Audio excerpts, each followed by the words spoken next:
it just me, or does skincare TikTok have this tendency to promote the exact same 5 to 7 Korean beauty products all the time instead of just, I don't know, trying something new? So for today's video, I thought I'd introduce you to a couple of beauty products from Korea that are actually super popular, and not that many people here in the West seem to have picked up on them yet. Now, I'm not saying that no one knows about these or that these are some secret special products. Some of them have been viral for many, many years, but I just feel that especially a younger audience is not really aware that those have been steadfast bestsellers and award winners and app toppers for such a long time in Korea. And yeah, I love them too. So I really want more people to try them out. In case you don't know me yet, hi, my name is Ulrike. I am a key beauty and skincare content creator. I've been doing this since 2016 and I'm super happy to have you with me today on the skincare journey. During the last 2 years, there has been one particular Korean beauty toner that basically gets promoted. I don't think any other product gets promoted and pushed on TikTok as much as that one. I actually put it here in the back. It's the Anua toner or Anua toner. I never know how to pronounce the brand properly. The Heart Leaf 77% toner. And usually when people promote that toner, they always call it Korea's #1 toner. Now, I have a bit of beef with that because having done this since 2016, there is really only one toner. If you were to try and claim there's a #1 toner, it would be that one, and it's not the Anua toner. I do think the Anua toner is very popular. I also don't like creators always pretending that it's some made-up hype. No. People in Korea do buy and use the Anua toner. Anua is a popular brand in Korea. However, the #1 toner for years and years, the one that wins tons of awards, has topped the Olive Young bestseller list probably, I want to say, since 2017, for many, many years, is this one. And it's the Round Lab Dokdo toner. I have a smaller bottle of this one. They also come in huge, like 500 ml bottles. And this really is such a hyped and super viral and hyper popular cult product in Korea. The Dokdo toner is named after a set of islands that are between Korea and Japan that have a very significant political meaning that I don't want to dive too deeply into because I'm not Korean and I'm not Japanese. I'm just a European white outsider, so I'm not one to dive too deeply into a very complex historic and political issue. But basically, due to the colonial past of Korea and the very difficult tempestuous history between Japan and Korea, these islands are being claimed by both Korea and Japan, from what I believe. But for Korea, this is really a matter of national pride that they are Korean. And so naming them after this, also with the 10/25 date, which has a very significant nationalistic meaning for Korea, Roundup is basically claiming a sort of nationalistic pride connected to this toner. Now, whether or not that also push these sales, I can't really comment on that, but I just always think it's quite interesting. Now, the reason why it is also named after those Dokdo Islands is because supposedly the deep seawater that is the main ingredient in this toner comes from the seas, that ocean that surrounds those Dokdo Islands. Apart from its patriotic name, which again may or may not influence Koreans buying this product, I think the main reason really why this has been the consistently most sold, #1, most loved, best reviewed toner in Korea is probably because it is such a minimalist formula. It really only contains deep seawater, glycerin, and then I think a little bit of an exfoliant, but really just a tiny, teeny bit. And that's about it. A couple of stabilizers, preservatives, all that stuff that needs to be in a product for it to be safe. But there is no fragrance in there, no alcohol, no essential oils. not any elaborate plant extracts. It really is very simplistic and just focused on pure hydration and a little bit of skin softening. This is also a very watery formula. It really just feels like water and looks like water.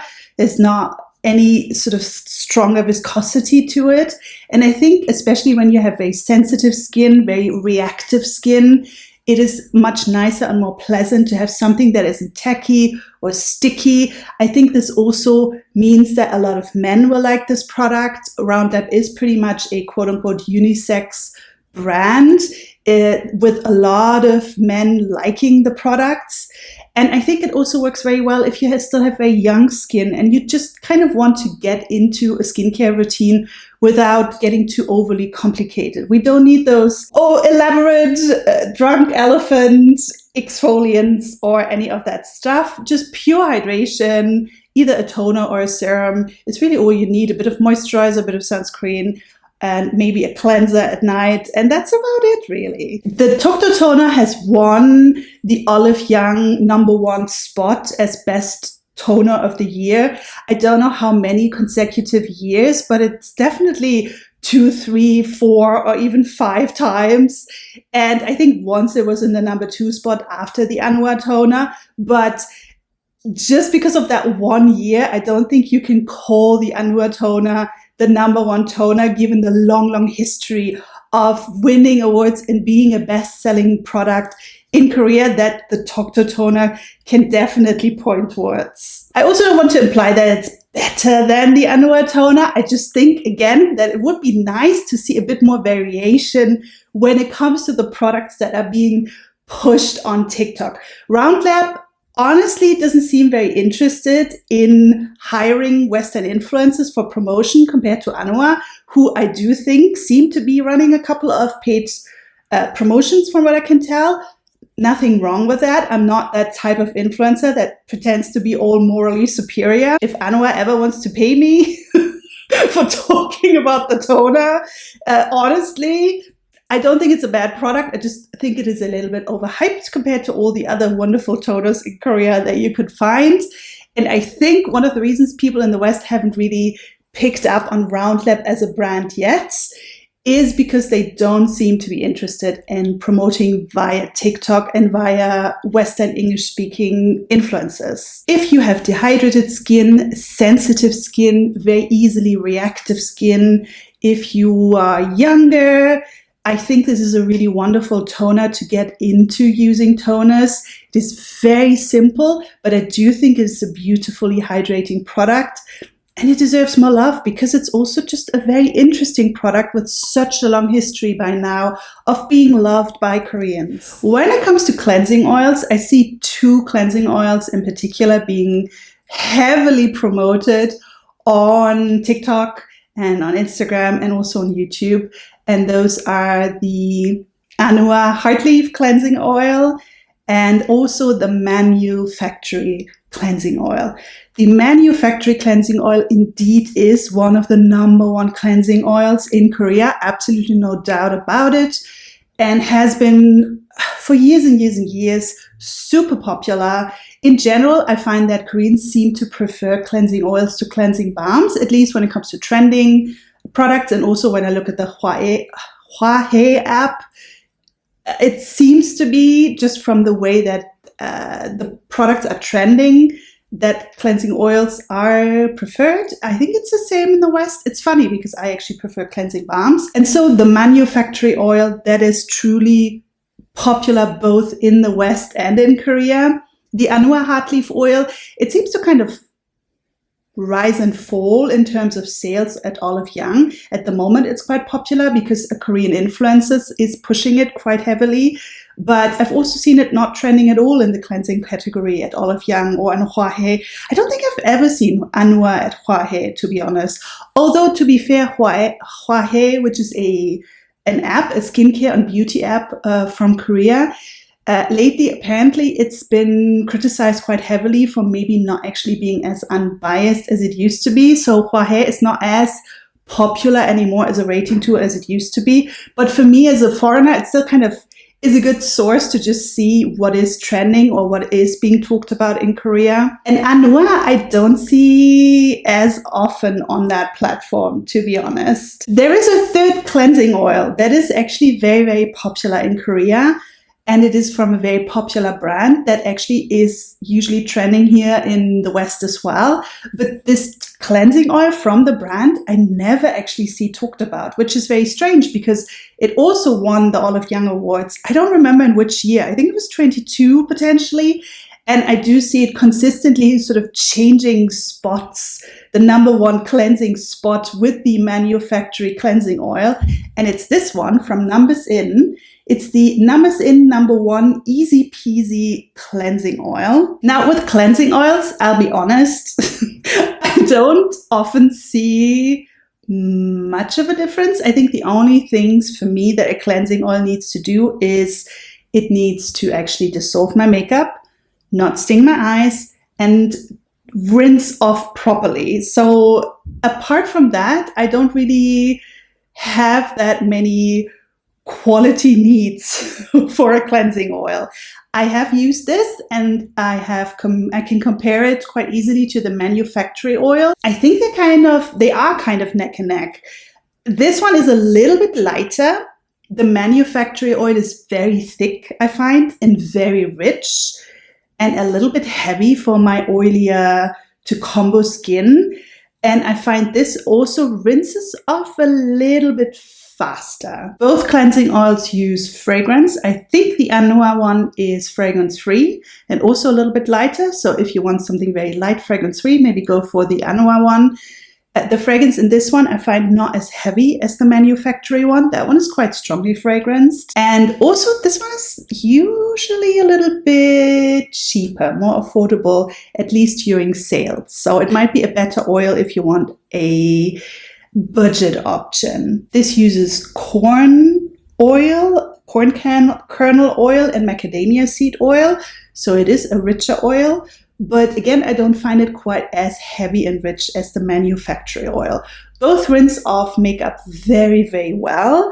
And I find they don't sting in the eyes. They don't leave this annoying sort of oily film once you've rinsed them off. This one I do really think rinses off a little bit better. But yeah, they're quite comparable. I just kind of want to see a bit more variety on social media, you know? So why not try out the Numbuzin one? And onto a hydrating serum or ampoule that I also see no one talking about, even though this brand is especially popular on the Hua Hair app, but also is quite a best-selling brand by now at Olive Young. And I've tried some of their products and I really, really like them.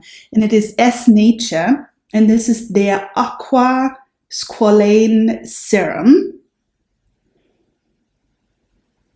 which, yeah, I really like. This serum consistently ranks high on the Hua app in the serum category. It contains 8 types of hyaluronic acid plus squalane, so it's hydrating and moisturizing. And it's also fragrance and alcohol-free. It's a very minimalist formula overall. It does contain witch hazel though, which they put in there to promote it as a pore care serum, it doesn't really do anything for pores. It's a hydrating serum and it's a good hydrating serum. But just a heads up about the witch hazel because some sensitive skin types don't do well with it. I didn't find it problematic. For me, it was a very gentle serum. It has a bit of a tackier texture, so it does build a bit of a sticky film at first, but it does sink in really nicely overall, and it really creates a beautiful canvas. Another product that I really am quite surprised that TikTok hasn't discovered it yet. Also, the brand is actually not talked about as much, given how incredibly popular they are in Korea. And it's MEDIHEAL, and this is their MEDIHEAL Tea Tree Calming Moisture Ampoule, which was reformulated a while back and has been very popular and very influential on apps and forums, and certainly at Olive Young. It constantly tops the sale charts, and it also has really cool packaging. I really like the packaging. Apparently you can refill it, but I haven't quite understood yet how. I think you can take out this bit, see, like that. Quite cool, huh? TikTok audiences usually skew more on the younger side. So most of the teens and early 20s viewers on TikTok have trouble with acne or hormonal acne, oiliness. And for me, this would be a fantastic product to add if you struggle with these sorts of things. Also, if you're redness prone, tea tree is a really good ingredient as long as you can tolerate it. Some people with sensitive skin don't do that well with tea tree, especially since this also contains tea tree essential oil. But if you're okay with tea tree as a whole, as an ingredient, it is really wonderful for acne-prone skin because it's antifungal, antibacterial, it is anti-inflammatory. It can really help calm down and disinfect an area of breakouts. And it helps sort of tone down the redness. It's calming and soothing, especially the tea tree water that is in here. This really contains all of the tea tree. Tea tree water, tea tree essential oil, tea tree leaf extract, and the active component of tea tree. I forgot the name. I wrote it down somewhere. But basically the active component of the tea tree that gives it all its amazing properties is also added onto all of the other extracts and waters. And there isn't that much else in it. A little bit of hydrators. And it is, apart from the tea tree essential oil, which is a fragrant, strong essential oil, it doesn't have any added fragrance or alcohol. The texture of this is very light. It is a very runny, almost toner-like consistency, which is also why I think it works best for younger skin. For us, 35, 40 plus, this is not really hydrating enough. I have used it quite a lot actually, but usually I kind of combine it with other hydrating products because it's just not enough anymore. I would have loved this in my 20s though. I do find it very soothing and calming, and I can tell that it would be a good one to add if you are prone to breakouts and again that angry redness that you get during an acne flare-up. And then I also have a moisturizer recommendation for you. I actually have almost used it up. I'm almost done with this, so I'm not even sure. I'll see if I can swatch it for you so that you can see the texture. This is another brand that has consistently and for many years now been very popular and very successful in Korea. It's an indie brand that for some reason is not really on the radar of the current large name influencers, at least on TikTok. And it is The Lab by Blanc Doux. And this is the moisturizer, and it's called the Green Flavonoid 3.0 cream. The Lab has really fantastic moisturizers. I'm also super fond of the hyaluronic acid cream. The Lab's hyaluronic acid toner was their first viral product back in 2017-18, I want to say, maybe even longer. I feel that they have been very popular for a long, long time now. They just reformulated that toner. I have not tried the new formula yet, but I know that the old formula was really one of the first hyaluronic acid oligo, so a couple of different types of hyaluronic acid toners with a very liquid, runny texture that just kind of took over for a really long time and just was consistently always winning awards. Director Pai always gave it full marks, and it was such a beautifully formulated, very minimalist, very, very hydrating, sensitive skin friendly product. And the entire brand really caters to people with dehydrated, acne prone, sensitive skin. They're always fragrance free, alcohol free, and very focused on really proven, clinically proven ingredients such as humectants. And I really have loved all of their products. The reason why I wanted to talk about this cream in particular, or rather gel cream, because this has a very clear gel consistency, this has become a bit of a viral product in Korea due to the fact that a lot of makeup artists in Korea use this as their hydrating base product. So as a sort of prep step before putting on makeup. So you see it in a lot of Korean makeup influencer videos, and also I noticed it being used in one of the tutorials that Blackpink's makeup artists has put on YouTube. So I got quite curious about it, but I actually already used it, but I just kind of forgotten that it was on my shelf. And I became quite in love with it, especially during summer. This is a really lovely, refreshing, and yes, very hydrating and slightly plumping cream or gel cream. All the lab products that I've tried have these really lovely textures. They're just very pleasant, especially if you're more on the oilier side, on the sensitive skin side, because they're always very light and they always sink in really nicely and fast. I can really recommend this, especially if you're more acne prone. For younger skin, this is really beautiful. This is the sort of moisturizer I would have really wanted to have in my 20s when I was more prone to oiliness, because it's not too heavy, but it still contains enough moisturizing and hydrating ingredients to really satisfy anyone who needs a lovely, sensitive, skin-friendly moisturizer. It also contains antioxidant flavonoids, so it also has a bit of an anti-aging effect to it, or smart aging, preventative aging effect. And fragrance-free, alcohol-free as all the lab products. You should really give this brand a try. Either try this gel cream, or if you're a little bit more on the normal to dry side, the hyaluronic acid cream is also beautiful. Or try the famous toner, because no one talks about it. And it's definitely as good as this one, as the Aqua toner. Although it doesn't have plant extracts, it's just pure hydration and really beautiful. Those were my maybe so far mostly overlooked, but actually super popular, if not even viral, cult-like products from Korea, skincare products that I really wish would get a little bit more hype. Again, nothing wrong with the products that are being promoted on K-beauty, Western K-beauty TikTok. I also think we always have to be a bit careful with maybe not exoticizing or fetishizing this idea of this is really, really popular in Korea, so it has to be better than something like, I don't know, the Cosrx snail mucin, which yes, is not used in Korea, but that doesn't mean it's a bad product.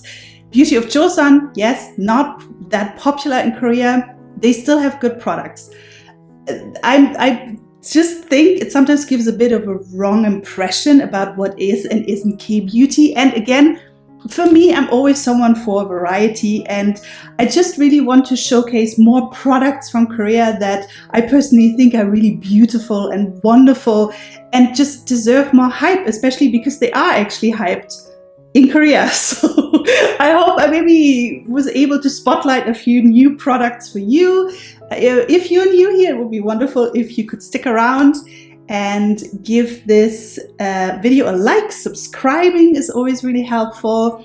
And I would love to hear what you think might be a product that just makes you baffled that no one is talking about it. Maybe I can find some new products. I know a lot of you have asked me about that VT needle or Riedel shot serum.